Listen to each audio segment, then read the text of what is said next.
പ്രണയം. രചന പൗർണമി. അവതരണം മിത്രവിന്ദ. ആരോ തന്നെ ശ്രദ്ധിക്കുന്നതായി തോന്നിയ ധ്രുവി കാണുന്നത് അവനെ തന്നെ നോക്കി നിൽക്കുന്ന ഗാഥയെയും അക്കുവിനെയുമാണ്. ധ്രുവി അവരെ കണ്ടെന്ന് കണ്ടതും രണ്ടാളും ഒരു ചമ്മിയെ ചിരിച്ചിരിച്ചു. ധ്രുവി പെട്ടെന്ന് തന്നെ അവരിൽ നിന്നും മുഖം മാറ്റി. ഓ, രക്ഷപ്പെട്ടു. ഇല്ലെങ്കിൽ ഇനി മുതൽ ഇമ്പോസിഷൻ പെരുമഴ കിട്ടുന്നത് നമുക്കായേനെ. അക്കു ഗാഥയുടെ കാതിൽ അടക്കം പറഞ്ഞപ്പോ അതവളും ശരിവെച്ചു. ഗായ്മേ, എന്റെ സെലക്ഷൻ കൊള്ളാമല്ലേ? ഗായ്മയ്ക്ക് ഈ സാരി നന്നായി ചേരുന്നുണ്ട്. ആദു ഗായത്രിയെ നോക്കി സന്തോഷത്തോടെ പറഞ്ഞു. ഗായത്രി അതിന് മറുപടിയായി ഒന്ന് ചിരിച്ചു. ഗായ്മേ, ഞാൻ എന്റെ കൂട്ടുകാരെ പരിചയപ്പെടുത്തിയില്ലല്ലോ. അച്ചോട്ടനുമാ അന്ന് ഹോസ്പിറ്റലിൽ വെച്ച് കണ്ടെങ്കിലും ഒന്നും കാര്യമായിട്ട് മിണ്ടാൻ കഴിഞ്ഞില്ലല്ലോ. എന്റെ ഫ്രണ്ട്സിനെ രണ്ടാൾക്കും ഞാൻ പരിചയപ്പെടുത്തി തരാം. ആദു ഗായത്രിയോട് കൊഞ്ചി പറഞ്ഞു. ധ്രുവി ആദുവിന്റെ സംസാരവും രീതികളുമൊക്കെ ശ്രദ്ധിക്കുകയാണ്. ഇവൾ ഇത്രയും കൊഞ്ചലോടെ പെരുമാറുന്നത് കാണുമ്പോൾ ആദ്യമൊക്കെ അവന് ദേഷ്യം തോന്നും. അവളുടെ അഭിനയമായും ക്യൂട്ട്നെസ് വാരി വിതർന്നതായുമൊക്കെ തനിക്ക് തോന്നുമായിരുന്നു. പക്ഷെ അവളുടെ ആ പെരുമാറ്റത്തിന്റെ പിന്നിലെ കാരണം ഇവിടെ വന്നപ്പോൾ മുതൽ ധ്രുവിക്ക് വ്യക്തമായി. ഈ തറവാട്ടിലെ എല്ലാവർക്കും കൂടിയുള്ള ഏക കൺമണിയാണവൾ. മത്സരിച്ച് സ്നേഹിക്കാൻ ഒരുപാട് പേര് അവൾക്ക് ചുറ്റിനുമുണ്ട്. മുത്തശ്ശിയും അമ്മാവനും അമ്മായിയും അമ്മയും അച്ഛനും എല്ലാവർക്കും കൊഞ്ചിക്കാന് ഈ ഒരുവൾ മാത്രമാകുമ്പോൾ അവരുടെ ലോകം ഇവളിൽ മാത്രമാണ്. ഇവളിങ്ങനെ ചെല്ലക്കുട്ടിയായി പോയതിൽ അത്ഭുതമൊന്നുമില്ലെന്ന് ഓർത്തുകൊണ്ട് അവൻ നിന്നു. അവളെ ഇത്രയും കാലത്തിനിടയിൽ അത്രയും വേദനിപ്പിച്ച ഒരാള് ഒരുപക്ഷെ ഞാൻ മാത്രമായിരിക്കും. പക്ഷെ അവൾ ഒരുപാട് ഭാഗ്യവതിയാണെന്നതിൽ ഒരു തർക്കവുമില്ല. അവളെ പരിചയപ്പെടുന്ന എല്ലാവർക്കും അവളോട് ഒരുപാട് ഇഷ്ടം തോന്നും. അവളൊരു പോസിറ്റീവ് എനർജിയാണെന്നതിൽ ധ്രുവിക്കിപ്പോൾ യാതൊരു സംശയവുമില്ല. ധ്രുവി ആദുവിനെക്കുറിച്ച് മനസ്സിൽ കാര്യമായി തന്നെ ചിന്തിച്ചു കൂട്ടുകയാണ്. ആദു ഗായത്രിയുടെ കയ്യിൽ പിടിച്ചുകൊണ്ട് ഗാദുവിന്റെയും അക്കുവിന്റെയും അടുത്തെത്തി. ഒരു വട്ടം നേരിട്ട് കണ്ടിട്ടുണ്ടെങ്കിലും അന്നൊന്നും സംസാരിക്കാൻ കഴിഞ്ഞില്ലല്ലോ. എന്റെ ഗായമ്മയ്ക്ക് ഭയങ്കര വിഷമായിരുന്നു നിങ്ങളെ പരിചയപ്പെടാൻ കഴിഞ്ഞില്ലല്ലോ എന്നോർത്ത്. ആദു പറയുന്ന കേട്ട് ഗായത്രി ചിരിച്ചു. അന്ന് ഫാമിലിയിൽ ഒരു മരണം ഉണ്ടായിട്ട് പെട്ടെന്ന് പോയതല്ലേ ആന്റി. ഇവള് പറയുന്നത് കേട്ടാ ഞങ്ങൾ മനഃപൂർവ്വം അവിടുന്ന് മുങ്ങിയതുപോലുണ്ട്. ഗാഥ ആദുവിനെ നോക്കി മുഖം കൂർപ്പിച്ചുകൊണ്ട് പറഞ്ഞു. ഇവളീ ജാട കാണിക്കുന്നത് കണ്ടാല് ഞങ്ങൾക്ക് ഗായമ്മയെക്കുറിച്ച് ഒന്നും അറിയാത്ത പോലെയാ. സത്യം പറയാലോ, ആന്റിയെ കണ്ടിട്ട് ഞങ്ങൾക്ക് വലിയ അപരിചിതത്വം ഒന്നും തോന്നിയിട്ടില്ല. ഇവള് പറഞ്ഞു പറഞ്ഞ് സീത ആന്റിയെ പോലെ പരിചിതമാണ് ഗായത്രി ആന്റി ഞങ്ങൾക്ക്. അക്കു കൂടി പറഞ്ഞതോടെ ആദു ചമ്മിപ്പോയി. അപ്പൊ നിങ്ങളിനി ഗായമ്മയെ പരിചയപ്പെടണ്ട, അച്ചൂട്ടിനെ പരിചയപ്പെടുത്താം. ആദു പറഞ്ഞുകൊണ്ട് അച്ചുവിന്റെ കയ്യിൽ പിടിച്ചു. സത്യം പറയല്ലോ ഗായമ്മേ, അന്ന് അച്ചൂട്ടിനെ കണ്ടപ്പോൾ ഞങ്ങൾ കരുതിയതേ ഇതാണ് ഗായമ്മയുടെ മകനെന്നാ. പിന്നെയല്ലേ ഞങ്ങൾ ആ ഞെട്ടിക്കുന്ന സത്യം അറിയുന്നത്. ആ അബദ്ധം പറ്റിയതുപോലെ ആദു ധ്രുവി നിന്ന സ്ഥലത്തേക്ക് പാളി നോക്കി. അവരെയും ശ്രദ്ധിച്ചു നിൽക്കുകയാണ് ധ്രുവി. ധ്രുവിയുടെ കലിപ്പ് നിറഞ്ഞ മുഖഭാവം കണ്ട് ആദു ഒന്ന് പരിങ്ങി.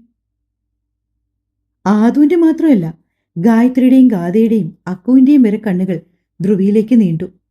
നിനക്ക് മതിയായില്ലടി ദുഷ്ടത്തെ, ഇനി ഞങ്ങളെ കൊണ്ട് ഇമ്പോസിഷൻ എഴുതിപ്പിക്കുന്നീയ. അക്കു ആദുവിനെ നോക്കി പല്ല് കടിച്ചു. ആദു ഒരു ആവേശത്തിൽ പറഞ്ഞു പോയതാ.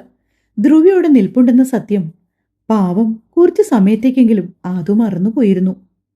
ഈ അക്കുവും ഗാഥയും പറഞ്ഞു പറഞ്ഞ് വിശ്വാമിത്രൻ എന്നീ നാവിൽ വരൂ. എന്റെ മഹാദേവ, ധ്രുവി സാറ് ഞാൻ പറഞ്ഞതൊന്നും കേട്ട് കാണല്ലേ. കേട്ടെങ്കിൽ തന്നെ ആ മനസ്സിൽ നിന്നും പെട്ടെന്ന് തന്നെ എല്ലാം മായ്ച്ചു കളഞ്ഞേക്കണേ. ആദു ഒരു നിമിഷം പ്രാർത്ഥിച്ചു പോയി. ബാക്കി പറയാദൂസേ.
സരോജിനിയമ്മ ഓരോന്ന് പറഞ്ഞപ്പോ ആദു ചിരിച്ചു. നാടോടുമ്പോ നടുവേ ഓടണം എന്നല്ലേ മുത്തശ്ശി? ഇത്തിരി പരിഷ്കാരമൊക്കെ ആകാം. ആദു കുസൃതിയോടെ പറഞ്ഞു. നിന്റെ അമ്മായി സ്വസ്ഥത തന്നില്ല, അതുകൊണ്ട് ഇട്ടതാ. മതി, എനിക്ക് ഈ മാലയും വളയൊക്കെ ഇടാൻ മടിയാ കുട്ടി. അവർ കരിമണിമാലയും മറ്റൊരു മാലയും മാത്രം ഇട്ടുകൊണ്ട് ബാക്കിയൊക്കെ ഊരി. ശോ, മുത്തശ്ശി ഇതൊക്കെ ഇടൂന്നേ, കഷ്ടമുണ്ട് കേട്ടോ. വേണ്ട മോളെ, ഇമാതിരി കോപ്രായം ഒന്നും എനിക്ക് തീരെ പിടിക്കില്ല. മുത്തശ്ശിയെ പറഞ്ഞു തോൽപ്പിക്കാൻ ഞാനില്ല. ആദു പരിഭവിച്ചു. എന്റെ അമ്മൂട്ടിയെ കാണാൻ നല്ല സുന്ദരിയായിട്ടുണ്ടല്ലോ. അവർ ആദുവിന്റെ കവിളിൽ പിടിച്ചുകൊണ്ട് മെല്ലെ പറഞ്ഞു. ഏയ്, എന്റെ പിറന്നാളുകാരിയുടെ അത്രയില്ല. ആദു ചിരിച്ചു. കുട്ടികളൊക്കെ മുത്തശ്ശിക്ക് ആശംസകളൊക്കെ നേർന്നുകൊണ്ട് കുറച്ചു നേരം സംസാരിച്ച ശേഷമാണ് മുറിയിൽ നിന്ന് ഇറങ്ങിയത്. ഞാൻ പറഞ്ഞില്ലേ സീതെ, ഈ വേഷം മോൾക്ക് നല്ല ചേർച്ചയായിരിക്കുമെന്ന്. ഭദ്ര ഒരുപാട് സന്തോഷത്തോടെ പറഞ്ഞതും സീതയും ഗായത്രിയും അത് ശരിവെച്ചു.